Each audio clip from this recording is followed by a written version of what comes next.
Over the past years, we have all seen companies attempt to become global and fail. There are many reasons for each failure. However, there may have been parts of their plans that worked well. Unfortunately, we rarely hear of those stories. But those stories do exist, and I'd like to share a story of a company that slowly moved to becoming a global organization.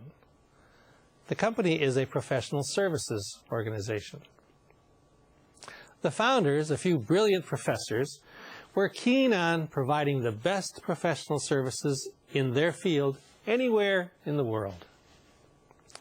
They began with a very clear purpose to enhance the greater community by providing the best technical engineering services available anywhere.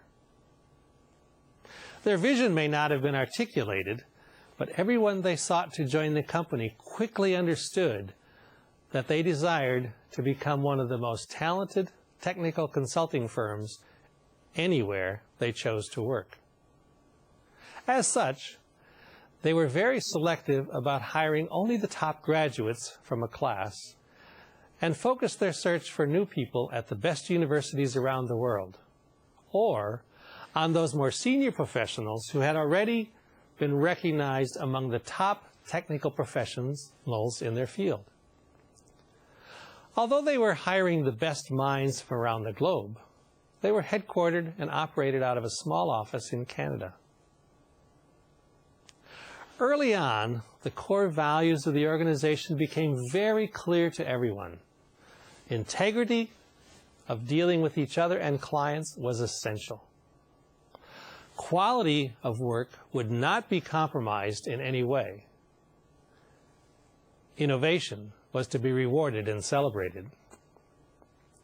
As very talented people joined the organization, and it grew, several unique organizational characteristics were adopted that laid the foundation for the company's future. First was recognizing that very talented professionals prefer to work with a great deal of independence. To ensure this was the case, they agreed to have a very flat organizational structure where professionals could build their own business and take appropriate decisions. For many years, that structure, even today in many parts of the world, is only 4 levels.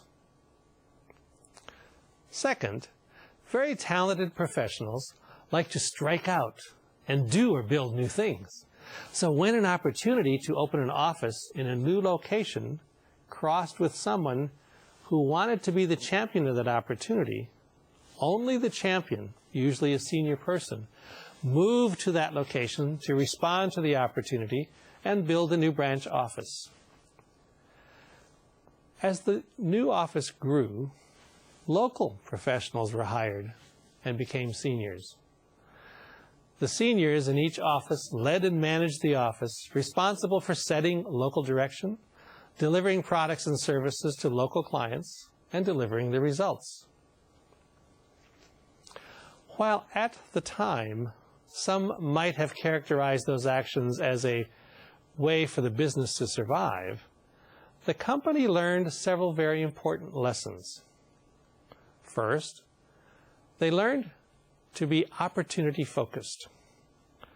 For a small company, this could have been a challenge, but the reputation they built as an organization from their inception allowed them to work in new local communities and then leverage their reputation into building a local presence.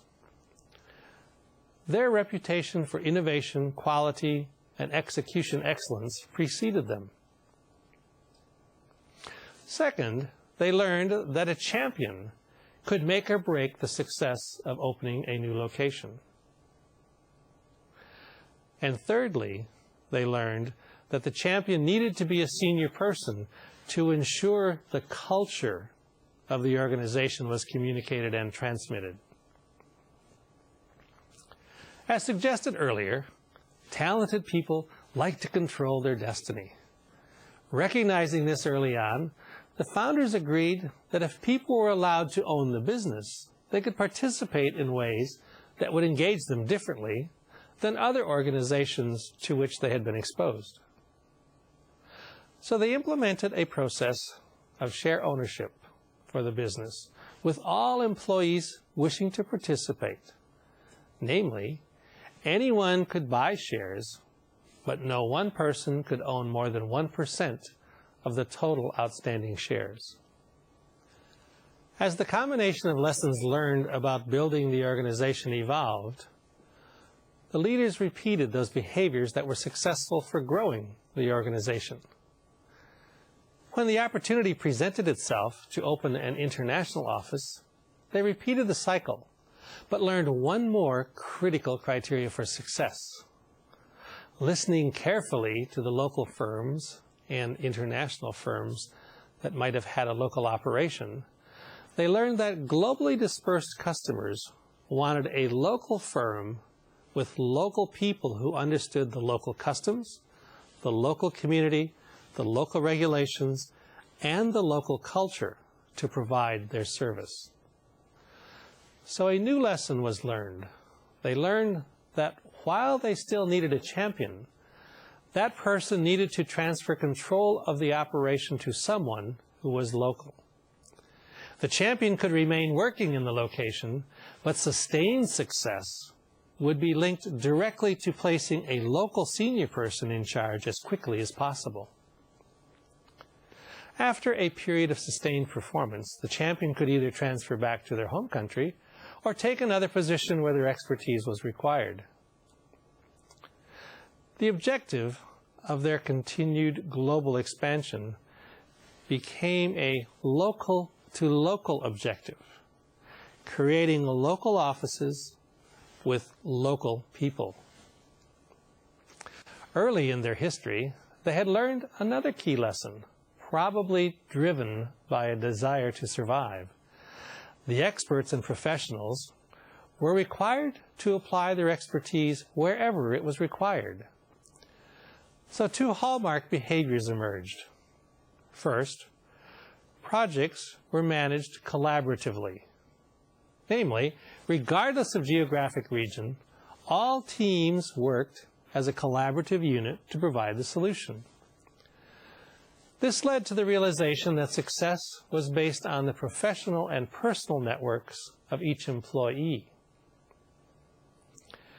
Building personal networks to work collaboratively remain foundational cornerstones today. As the company grew, networking and collaboration became even more important for several reasons.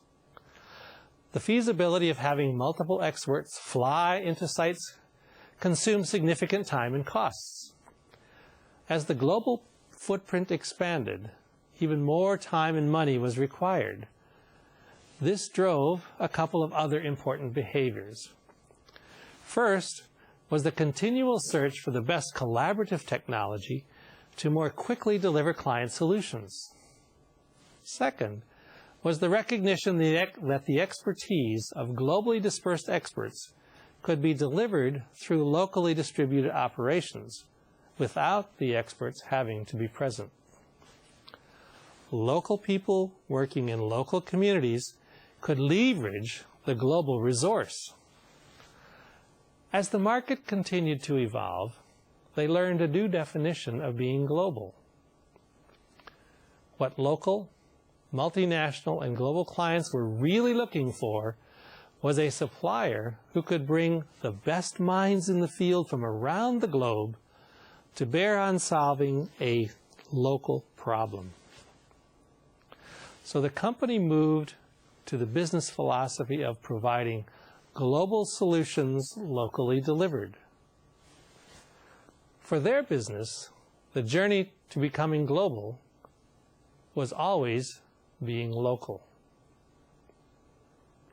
But there is a limit to their global footprint. The limitation is directly related to their strong ethical standards and values. The result is twofold. First, there are countries where unacceptable local business processes are incompatible with the company's defined business ethics, ethics that are directly aligned with their stated values. Hence, they will not expand locally into those countries. Second, there are other business opportunities offered by other companies that are not accepted because the operating ethics of those organizations are incompatible with their values. The company firmly believes that preserving their values and maintaining their ethical standards in the areas they do work are more important than accepting work on locations where their core beliefs would be compromised.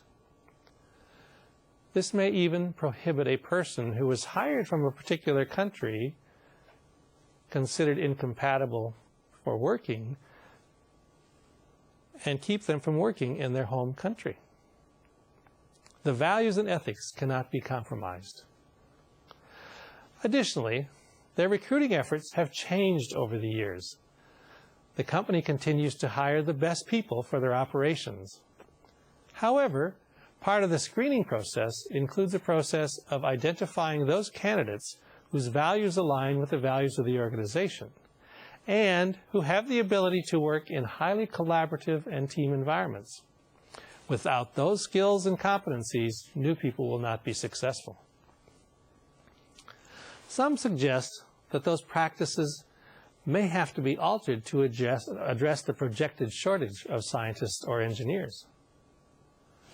On the other hand, the values, ethics, and engaging work environment continue to have a significant draw for people desiring to join the company.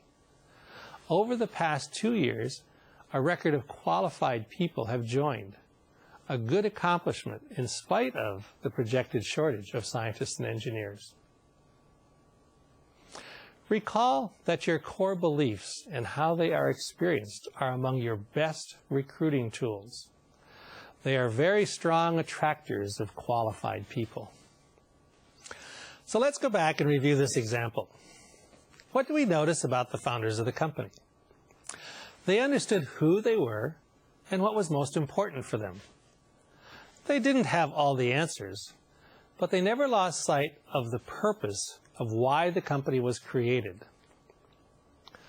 While they may not have had a vision statement early in their existence, their purpose and values formed the driving forces that became recognized as their vision. What were their values? Integrity in relationships, quality without compromise, innovation and excellence in execution were and remain constant values today. Their values resulted in behaviors that attract qualified people. Their values form the foundation of their ethics and help define where they would and where they wouldn't expand or work. Their ethics also continue to attract clients and customers. What did you notice about the evolution of the managing and supporting relationships? First, relationships were a cornerstone of how they conducted their work collaboration and networks. They learned that relationships at the local level were the key to becoming global. They used their professional and personal networks to bring in experts of many types from around the world. They were disciplined. Clients could always expect and receive the best. They were continually learning from their experiences. Quality was a value. Did they care?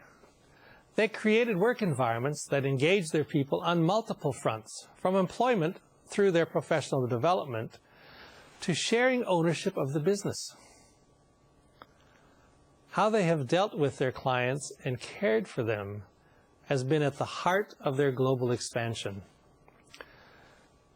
They have grown the local relationships to global relationships, back to local relationships on the other end. They are connected to their local clients, their regional clients, and their global clients. But uniquely, all of the locations where the clients live and work, that's where they want the work done. Are they global? Yes. Are they local? Yes. This is just an example of one company whose journey of paying attention to what the clients wanted, found themselves on a journey to become a global company. Certainly there are many others. Should you apply the same processes to assist your journey to become a global player? Only if the lessons learned apply. There is value in starting your exploration based on your strengths, starting by looking close to home, the keys to your success. Those keys may be the keys to success on your journey to be global, local to local. There is no doubt excellence in the new economy cannot be achieved without establishing and implementing a roadmap to become more global. Strategic visioning with a global mindset is a key element in that roadmap or journey. I invite you all, whether in education, business, government, or civil society, to reflect on your present challenges and constraints based on your global mindset. You will find new opportunities and solutions never before imagined.